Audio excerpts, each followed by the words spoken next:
heet Vakantie en het heeft dit jaar geschreven. Hier is Vakantie.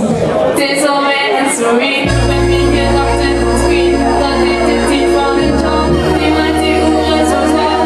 Is de show dan van u, hoe je alles op zien. Beginnen, vies van beginnen. Ik heb niet koffers gepakt en ik niet paspoort op zak. Neem ik nog weer de land en dan zal het op mijn mond. Even rijden aan de hand, wie ik wat gewoon niet doen. Maar ja, dat is pas gegeten. Wat een geweldig idee. We zijn op weg naar de zee.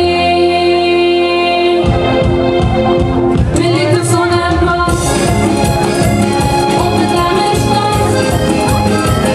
Ik begin al te zweten. Ja, dat is toch geleden. Met mama met de bal. Heb ik nacht niet op stap. Heb ik iets geneten. Ja, we zijn op de bank.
Ik wil de zomervakantie. Het clipje is al klaar. Hoe kunt er een clipje bij? Dan zeg ik, dat is met het berg, we laten om dat te gaan opnemen. Dus, vorig jaar, in het vastelavondseizoen, hebben ze die Parkstad televisie en de ganzen die iedere dag zo ongeveer gedraaid met dat clipje. En dit jaar moeten we, ja dat klopt ook hè? Ja, en dit jaar gaat het weer brengen dat alleen en TV Limburg dat clipje moet zijn. Let maar op. Dames en heren, blitz en boksen en ze zitten ook even aan te spreken en dan doet je van kindermiddag tot de avond. Ja, en nog 7 jaar lang en ze gaan nog zeker 70 jaar door. Alsjeblieft. Blitz, dames en heren.